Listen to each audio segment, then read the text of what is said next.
Hey guys, so I'm just going to make this brief, or at least as brief as I can possibly make it, video to show you the software that I use to create electronic music. It's called Ableton 9 Live, or that's the edition that I'm using. It's called Ableton. It's one of the more common softwares that a lot of producers and DJs will use nowadays. There's quite a few. There's Massive, and a few that are slipping my mind at the moment. But this is one of the more popular ones.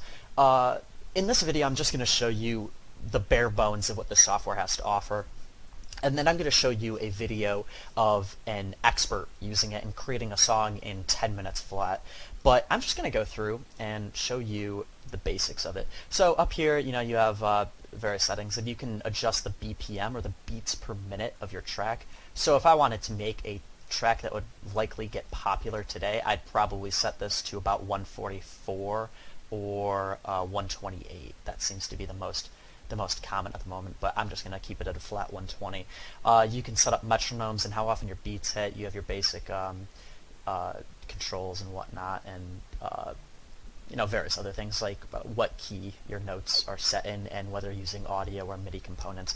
Now, the software itself has two views. You have this one, which is, if I remember correctly, called the arrangement view, and this is essentially what you use to adjust the actual notes of what you're playing. Then over here you have your session view, which is, a lot of people use this for DJing. I find it pretty difficult to use while DJing, so in all honesty, I don't find a purpose in this view. I mainly use the software for this one. Now, looking over here on the left-hand side of the screen, this is where all of the action happens. This is where I can find all of the sounds, instruments, drum racks, whatnot, that I have installed in my library. So if I come up here to sounds, all of these are, actually I think most of these are what Ableton comes with itself. Oh no, I have a lot of downloads in here too. So I have basically sounds that I have made myself by recording instruments into the software itself, and I also have downloads from other people who have provided their own notes and instruments to be compatible with Ableton. So you have ambient involving bass, brass effects, experimental notes, guitars and mallets, and all these different ones just in the sounds itself. But I'll go into one of these. Let's go into guitar and plucked. Now when I click on these, it's basically going to give me a sample of what the instrument itself sounds like. So you have 12-string chorus, guitars, acoustic, banjo, blues, and I have quite a few different guitar noises, and there's a lot of different ones as well. Now these sounds come in two different forms. You have instrument packs and you have samples. Now if I remember correctly, all of the ones that I have for guitar, at least, well, most of them, are actually samples, which means if I were to click on this FM Codo and drag it directly into my arrangement, it would take that exact note, or at least it should. No, actually, this is an instrument pack. So by clicking the different keys on my keyboard,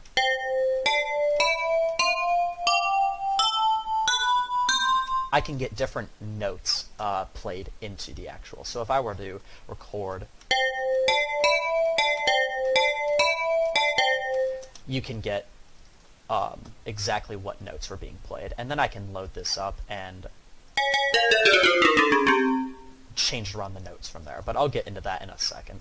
Let's go through some more of these.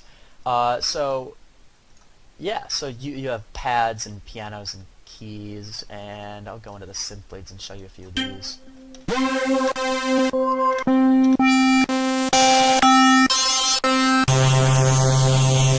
Those are what you would hear as the main melody for most electronic songs. Now, of course, you wouldn't use it in its raw form. You'd heavily modify it so that you can give it your own sound. But for the purpose of this video, I'm going to go into the drum section and show you a little bit of what you can work with these. So first of all, I'll go into the drum hits. Now, these are samples of all of the different hits that you would expect from a drum rack. Like an actual drum rack, but also from electronically produced drums. So if I go into a basic one, let's do the kicks. Each of these are samples. I have quite a few. I probably have a few hundred different kicks. Those are electronically produced. Static kicks. Try to find some kicks that were actually made on a legitimate drum rack or drum set. So these sound like it, but they do have some effects in there. But yeah, you get the idea. You can take each individual hit and focus directly on what you want. So you can, instead of using a drum rack itself, you can mix and match between different drum racks and kind of create your own sound. But I will focus on drum racks for the purpose of this video.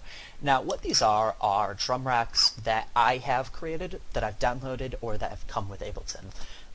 And by clicking on them, you basically get a sample of what the drum would sound like. So if I click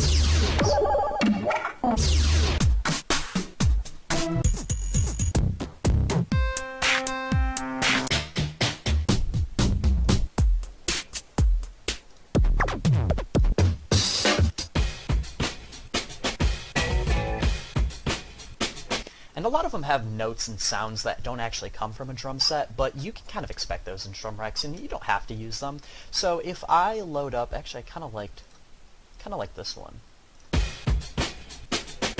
So I'll double click on that and bring it up into my session view. Now what you see down here at the bottom of the screen are, if I were to have a MIDI controller plugged in, like the one I just showed you in class, I could allocate each one of these keys, or little panels, to a key on my drum, or on my MIDI controller.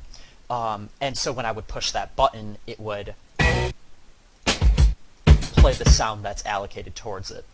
Now, I don't usually use a MIDI controller when I'm creating music, because I find it's actually easier to drop in a MIDI clip, which is basically how you create the notes themselves, and play them myself. So what you're seeing here is the session of the clip that I'm using, or from the drum rack. So clicking on these,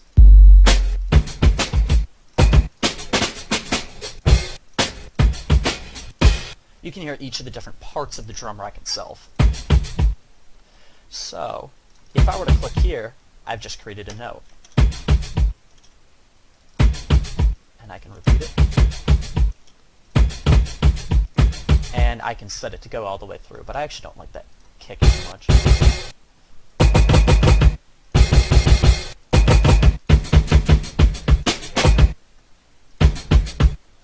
Go with kick number 4. Now if I drop in kick 4 right there, drag it out so it's a little bit longer, I can change the note obviously fit, and I set one at the beginning of each 4th note.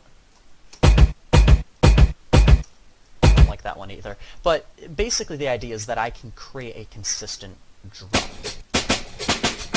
I'll actually go with the one down here. So, if I drag this out so I can see the whole arrangement, I can duplicate this. Oops.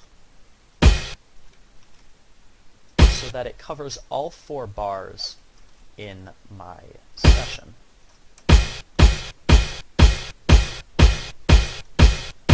Still don't like that note too much, but if I were to actually get serious with this track, I would modify with those notes with effects pretty heavily so that it sounds exactly how I want it to. Now I can go through, and basically what I've already created is a consistent kick drum, and I can go through and drop in some extra notes.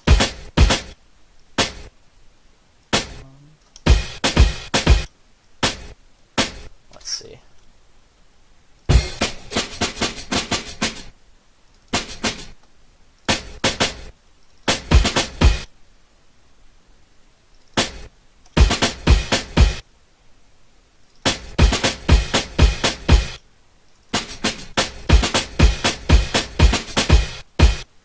So you get the idea. I can drop in whatever notes I want and create my own drum set. Now, to talk over this track, since I'm newer to the software, it requires all of my attention. I can't talk and give you instructions on exactly what's happening while I'm doing it. So I created a quick drum sample to show you what can be done with drums, some other instruments. I think, yeah, I have some horns here, but I could have used synths as well, and some samples that I have not only taken from Ableton and other sources, but I've also created myself and stripped from songs. So I'm going to play this through just so that you can see a quick run through. This is a 8-bar drum sample. So.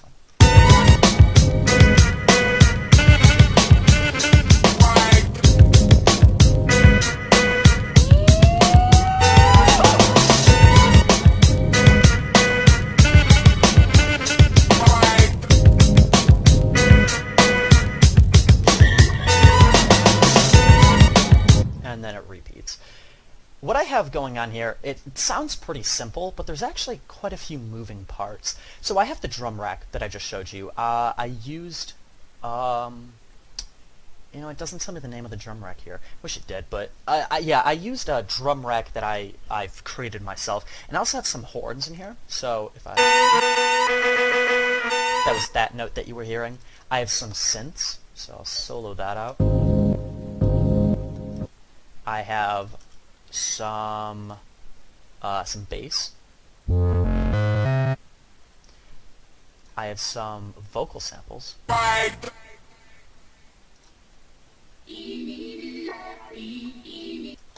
have some strings. Some more horns. And then I actually have some audio samples that I stripped from songs. So here I have Jurassic 5's What's Golden Whoop. Oops. And I also have the Beastie Boys Sabotage, which I've heavily modified, so it sounds pretty awful on its own. But within the context of the track that I will eventually make this into, I figure it'll sound decent. Now, moving on from here, I guess I will show you some of the audio and MIDI effects that I can use within the track itself.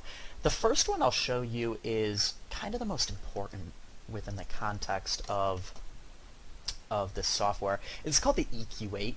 Now, this is what you should essentially be using on almost every instrument that you use, because this is the best way to modify the raw sound of what you're producing. So I will solo out my drums. You should be looking right here at this EQ8 window. Notice how every time the beat plays, it refreshes, and try to see if you can hear exactly the note that's being played with relation to how it's being visualized within the EQ. What you're seeing right here, I'm going to slow this down, or bring the volume down a bit so I can talk over it. What you're seeing is the vibrations of the actual noise, or the simulated vibrations, because this is electronic. It's not actually producing vibrations except through my speakers.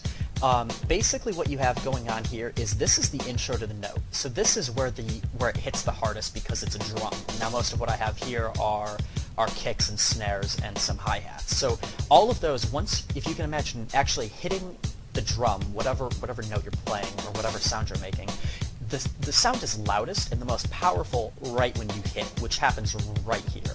Then it dies down and gets to the mid of the note. Now this is where the vibrations are starting to fall off, and right at the end, when the note dissipates, is where the vibrations are getting killed off. Now with this actual EQ8, I can change the note how I see fit. So if I wanted a more powerful beginning of the note, I can bring that up, and if I wanted to compress the note, I can bring it down. Same with the mids, and same with the ends. Now this heavily modifies the sound of what's being played. So I'm going to bring this back up and mess around with the EQ8 to show you exactly what each one of these sliders does to the notes.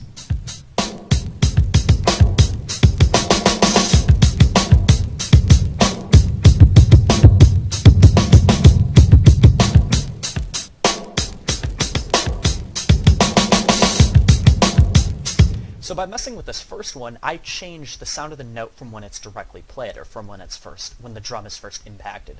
So if I bring this all the way up, it's going to heavily strengthen the beginning sound of the note. And if I bring it down, it dissipates it.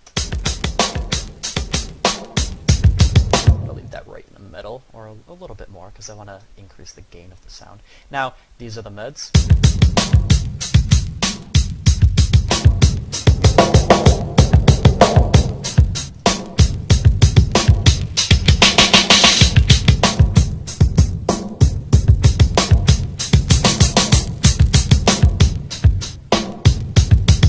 So you can hear that has a pretty drastic effect on the actual note that's being played.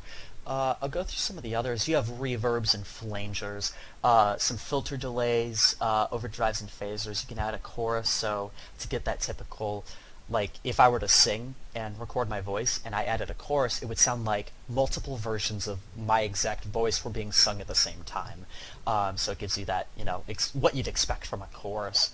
In a typical song. You have ping pong delays, which basically ricochets the note or the sound that's being played back and forth in between your headphones. I would show you a lot of what's going on here, but the issue is I'm not sure if a lot of what I'm actually doing here is going to come through the speakers in the classroom. I have pretty good quality headphones on, so I can adjust it and hear exactly what's going on, but I'm not sure if you'd actually be able to hear it from the classroom. Now, look down here. I just loaded up a spectrum. This is a visual of what the note is. So just like over here in the EQ8, right here, I can see that, but more in depth over here. This shows me exactly what's going on, exactly how fast the note is vibrating and how long it's vibrating for. This is mainly so that you can visualize the note and see exactly what it's doing, so I can mess around with it more specifically in the exact way that I want to. So it's less guesswork and more precise understanding of what the note is doing.